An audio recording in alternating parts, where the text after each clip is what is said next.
My parents forced me to attend my sister's wedding, even though I'd just survived a mugging. My mother shrugged, "Makeup will cover the bruises." I whispered, "They stabbed me." But what my little niece said during her speech had the entire room in tears. I had been dreading this day for weeks. My sister Isla was getting married, and it was supposed to be one of the happiest days of her life, so of course, my family expected me to show up, be supportive, and pretend like everything was okay. The truth is, everything was far from okay. A lot had happened in the last few months. My divorce had been finalized, but it wasn't exactly the smooth ending I'd hoped for.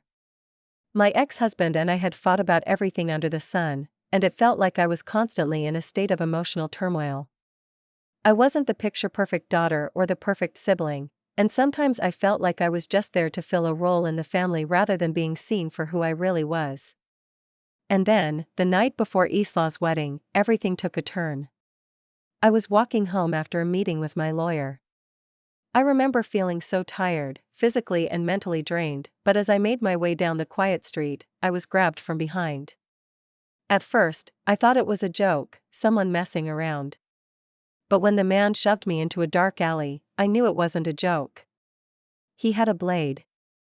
I remember the cold steel pressing against my skin as he threatened me, demanding money, my purse. I didn't have much, but I gave it to him. But he didn't stop there. In a moment of panic, he stabbed me. I remember the pain, sharp and immediate. The world went blurry as I tried to fight back, tried to scream, but my voice barely made a sound. The adrenaline surged through me, but it wasn't enough. He ran off, leaving me in that alley, bleeding and alone. Somehow, I managed to call 911 before I passed out. The ambulance came and they rushed me to the hospital, where I spent the night getting stitched up. The doctors told me I was lucky that I wasn't dead, lucky that it wasn't worse. But all I could think about was how much I wanted to curl up and disappear. The next day, when I was barely conscious, I got a call from my mom. "Rebecca, you need to get yourself together. Isla's wedding is tomorrow. You will be there." "It's important," she said, as if it was the simplest thing in the world. "Mom, I can't." My voice was weak, strained. "I've been stabbed. I'm not okay. Rebecca, makeup will cover the bruises. Don't ruin Isla's day." I tried to explain, but she wasn't hearing it. The same message kept repeating, "You have to go." I wanted to tell her that I wasn't just physically hurt, I was emotionally wrecked. But I said nothing. What could I say? She wasn't the type of person who understood things like that. I wasn't even sure she cared. The next morning, I somehow found myself in front of the bathroom mirror, trying to put on makeup to hide the bruises and cuts. My side ached with every movement, but I forced myself to get dressed in the emerald green dress my mom had picked out for me. I hated it. It clung to me in ways that made me feel like a fraud. But I knew I had no choice. I barely made it to the wedding venue in time. The ceremony was taking place in a grand hall downtown, a place that was so pristine it felt like a fairy tale, one where I didn't belong. The moment I stepped inside, I could feel the weight of everyone's eyes on me. I was the broken one, the one who couldn't quite keep her life together. Isla, of course, looked radiant as she walked down the aisle. James, her husband-to-be, stood there, grinning like the world had just handed him the greatest prize. I could barely focus on the ceremony. All I could think about was the pain in my side and the emotional ache that wouldn't seem to go away. During the reception, things didn't get any better. People mingled and danced, laughter filling the air, while I stood at the edges, lost in my thoughts. My parents were too busy with the guests to pay much attention to me, and Isla was caught up in her new life with James. It wasn't like I expected to be the center of attention, but I couldn't help feeling so invisible. The speeches started soon after dinner. I could barely hold myself together as I sat through them, listening to the flowery words about love, family, and new beginnings. I felt like an outsider, again. But then, something unexpected happened. My niece, Lily, Isla's 8-year-old daughter, stood up to give a speech. Lily was always shy, but there was something about her that made everyone pay attention. She wasn't like the adults, who often played by the rules. She spoke from the heart, and I could tell she was nervous as she clutched the microphone. Her little hands trembled, but she didn't back down. "I want to say something about Aunt Rebecca," Lily said, her voice barely audible at first. She looked around the room, and when her eyes met mine, my heart caught in my throat. "I remember when my mom and dad were fighting," Lily continued, pausing as if trying to remember the right words. "Aunt Rebecca came over, and even though she was sad, she played with me. She made me laugh, and she didn't tell me why she was sad, but I knew she was. But she still made me feel better. That's what brave people do, right? Even when they hurt, they keep going." My eyes filled with tears before I could stop them. How did she know? How did she see me, see what I was going through, when no one else seemed to? Lily wiped a tear from her cheek before continuing. "And I think Aunt Rebecca is the bravest person I know. She doesn't always smile, but she's always there when we need her. I'm glad she's here today." The room fell silent. I could hear the soft sniffles of people trying to hide their emotions. I didn't know what to do. I felt like the weight of the world had just shifted. My niece, my little Lily, had somehow seen me for who I truly was, someone who wasn't just broken, but someone who still had the strength to keep going, even when everything felt impossible. I don't remember much of what happened after that. The rest of the evening passed in a blur of applause, hugs, and forced smiles. I couldn't stop thinking about what Lily had said. I had always seen myself as weak, but somehow, in the eyes of an 8-year-old, I was brave. Later that night, when most of the guests had left and only close family remained, Isla found me by the balcony. Her wedding dress shimmered in the moonlight, and for the first time in a long time, she looked at me not as the problem child but as her sister. "I'm sorry, Rebecca," she said, her voice soft. "I know I've been hard on you. I always expected you to be perfect, but I've never really seen you. Not like this." I felt a lump form in my throat.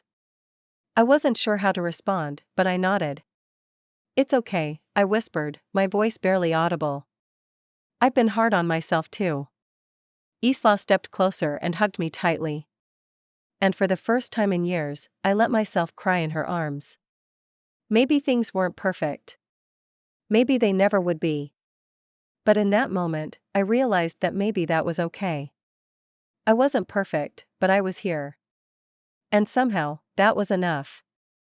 The cool night air brushed my face as Isla and I stood there, lingering in the quiet after the chaos of the wedding. The music had stopped, the laughter had faded, and all that remained were the flickers of light from the candles on the tables inside.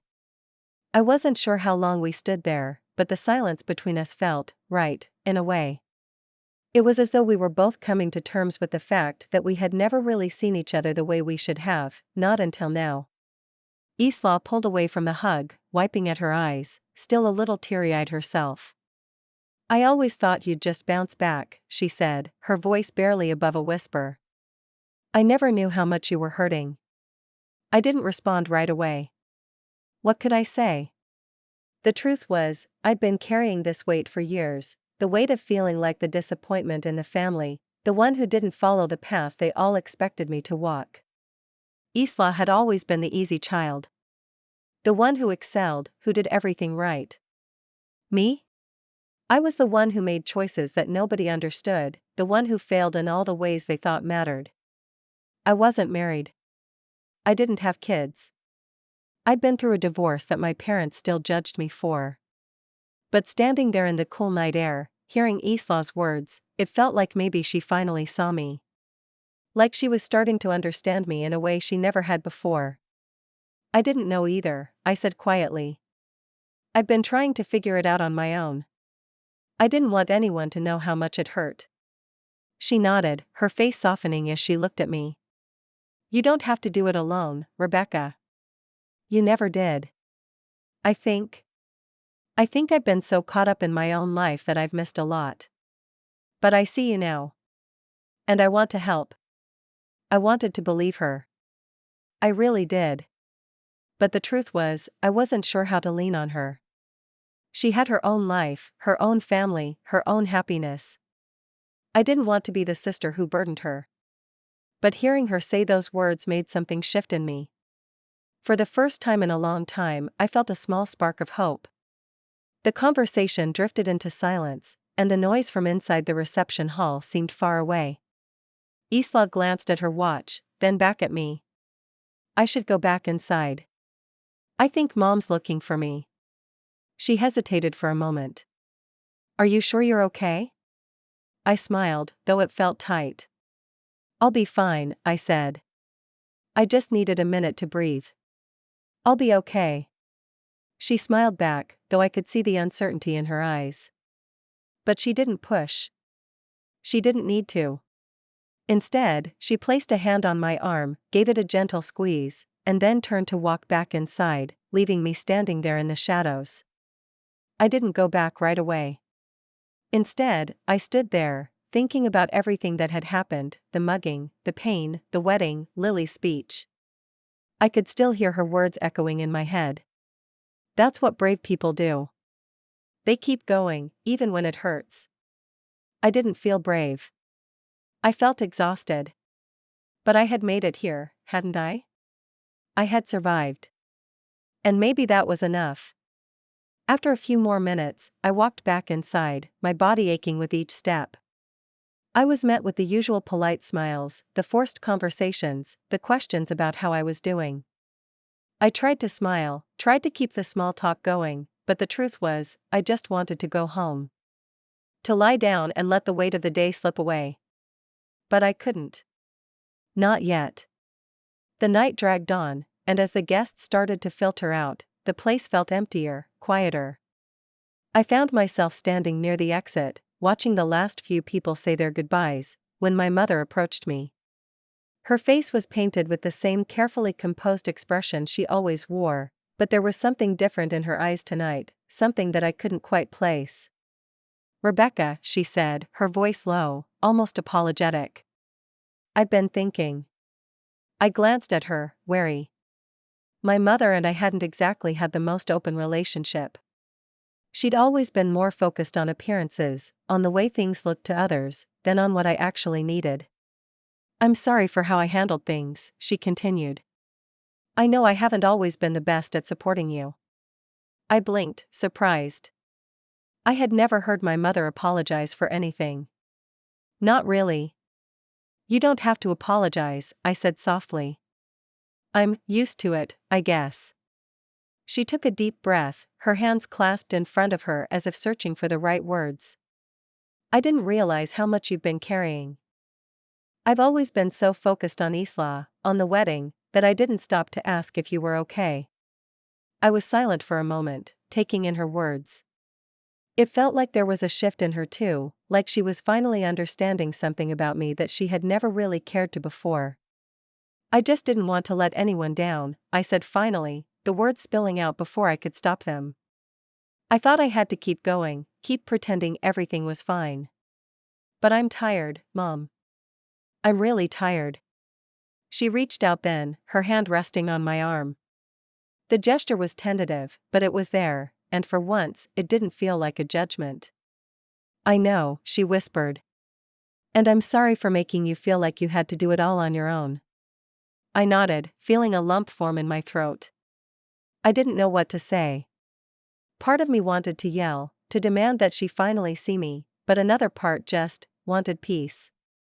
After everything, I didn't want to fight anymore. She looked at me for a moment longer, then sighed. You don't have to be perfect, Rebecca. You never have to be. I'm sorry I never made you feel like that before. I swallowed hard, nodding slowly. Thanks, Mom. She gave me a small, hesitant smile before turning away to join the rest of the family, and I stood there for a moment longer, letting her words settle. Maybe this was a turning point, not just for me, but for our entire family. Maybe there was room for healing, even after everything we'd been through. I finally left the reception a little later, the cool night air hitting me as I stepped outside. My head was still spinning from everything, Isla's speech, Lily's unexpected kindness, and my mother's rare apology. I felt both exhausted and, strangely, at peace. Like the pieces of my life were starting to shift, just a little bit. I drove home in a fog, the car's headlights cutting through the dark streets. The events of the day kept replaying in my mind: the wedding, the stabbing, the pain, the unexpected tenderness. As I pulled into my driveway, I was hit with a sudden, overwhelming feeling of gratitude. I had survived, and I was still here. Maybe things weren't perfect, maybe they never would be. But I was here. And somehow, that felt like enough. I walked into my house, closed the door behind me, and sank onto the couch. My side ached, my heart ached, but I was alive. I was here. And for the first time in a long time, I let myself believe that maybe, just maybe, there was hope for me after all. The following days passed in a haze. I tried to return to some sense of normalcy, but it was hard. The physical pain from the mugging was still present, but I was more focused on the emotional weight. I wasn't sure what to make of the shift in my family dynamics. My mother had apologized, Isla had expressed her understanding, and even my father, who had always been more distant, more focused on his career, had made an effort to check in on me. But something inside me still felt unsettled. I still wasn't sure where I fit, and though the gestures of support were new, I had to wonder how long it would last. The truth was, I didn't want to be seen as the broken one anymore. I didn't want to live in the shadow of their expectations, or in the shadow of the person they thought I was. I was done with trying to live up to their standards. But more than that, I wanted to take control of my own life. I didn't want to be the one who took the back seat in every family event, the one who didn't get to decide what happened with her own future. A week after the wedding, I was sitting at my kitchen table, sipping coffee, when my phone rang. It was Isla. "Hey," she said, her voice tentative. "How's everything going?" "Better," I replied, though it felt like I was lying to both of us. "I'm just taking things slow." "I get that," she said. "Listen, I've been thinking a lot, and I know this probably isn't the right time, but I need to ask you something." I raised an eyebrow, sitting up a little straighter. "What is it?" "Mom's been pushing me to ask you to be my maid of honor again," she said, her voice a little unsure. "But, I don't know. I don't want you to feel pressured. I just wanted to ask if you'd be willing to do it." I froze, unsure of how to respond. I hadn't been Isla's maid of honor before, mostly because my place in the family had always been on the sidelines. But this felt different. The offer was almost like a challenge. My immediate response was to say no, but the more I thought about it, the more I realized that I didn't need to do things just because they expected it of me. If I said yes, I would be doing it on my terms. Not to fulfill some role in their expectations, but because I wanted to take control. "I'll do it," I said, surprising both of us. Isla let out a breath. "Really? You mean it?" "Yes," I said, taking a deep breath. "But there's one condition." There was a pause on the other end. "What's that?" "I'm doing it on my own terms," I said firmly. "No more pretending to be the person you think I should be. No more trying to fit into this role. I'll be your maid of honor, but only if you stop trying to make me the picture-perfect sister. I'll do it my way." She hesitated, and I could almost hear her processing the words. "You don't have to pretend to be perfect, Rebecca," she said, her voice softening. "I know that now. And I think I can get behind that. I just wanted to make it right." "Good," I said, a small smile tugging at my lips. "Then I'll do it. But this is my chance to do something that's about me too. And I don't want to hear anything about perfection, or anything about how I'm supposed to act." "Deal," she said, sounding genuinely relieved. "Thank you, Rebecca. I really appreciate it." The next few weeks were a whirlwind of planning and organizing for Isla's wedding. I found myself taking charge of some aspects of it, not because anyone asked, but because it felt good to take control of something. For the first time, I wasn't just sitting on the sidelines. I was actively involved, but in a way that felt empowering. I was no longer the passive participant in my family's plans, I was making my own decisions, setting boundaries, and feeling more like myself with every passing day. As the day of the wedding drew closer, I found myself becoming more and more confident. I had decided to wear the same emerald green dress Isla had picked out, but I modified it. I chose a different hairstyle. I made it mine. And when the day arrived, I wasn't the broken, tired person I had been the day of the wedding. I was strong. And when I walked down the aisle as her maid of honor, I knew I was stepping into a new version of myself. Isla noticed too. She kept glancing at me during the ceremony, a small, silent acknowledgement passing between us. I had taken control of my own narrative, and I think she saw it. But there was one final thing I needed to do, something I knew would close this chapter and give me the closure I had been craving for years. The reception was in full swing, the music playing loud, the laughter echoing off the walls. It was supposed to be a night of joy, of celebration, but I knew that it wasn't just the wedding that needed to be celebrated. It was also about me, about taking back my power, about reclaiming my life from the expectations and judgment I had felt all these years. I stood up during the toast, the microphone in my hand. My mother looked at me, her eyes filled with expectation. She was ready for a speech that would be filled with all the things she wanted to hear, the nice things, the polished words. But I wasn't going to give her that. I want to thank Isla and James for letting me be a part of this day, I said, my voice steady, my heart pounding. But I also want to take a moment to talk about something I've learned over the years. I paused, letting the room quiet down. I've spent a lot of time trying to be the person everyone expected me to be. Trying to be the daughter, the sister, the friend, the ex-wife that everyone wanted me to be. And for a long time, I thought I had to live up to those expectations. But today, I want to say this: I don't owe anyone an explanation. I don't owe anyone my perfection. I'm enough, just as I am. There was a long pause as the room took in my words. My mother's expression faltered, a flash of confusion crossing her face, but she said nothing. Isla smiled, her eyes warm and proud. And for the first time in a long time, I felt truly seen. I'm grateful for this moment, I continued. But more than anything, I'm grateful for the strength to be myself. To stop pretending, to stop living for others.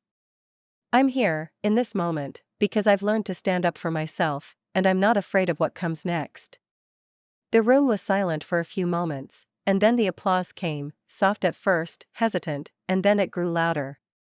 My mother looked around, unsure of what to do. She didn't expect this. None of them did. But I didn't need their approval anymore. I had my own. After the speech, the night went on as expected. People danced, ate, celebrated. But I didn't feel like an outsider anymore. I felt like I had finally stepped into my own life, a life that I could shape without constantly looking over my shoulder. For the first time in years, I wasn't bound by their expectations. I wasn't held back by what they wanted me to be. I was free. And it felt good. As I walked out into the night, my side still aching a little, my heart a little lighter, I realized that sometimes, the best revenge is simply living your life on your own terms. I hadn't hurt anyone. I hadn't sought revenge in the way most would think, no cruelty, no grand gestures. Instead, I had shown up as myself, unapologetically. And that, in the end, was the most satisfying victory I could have ever hoped for.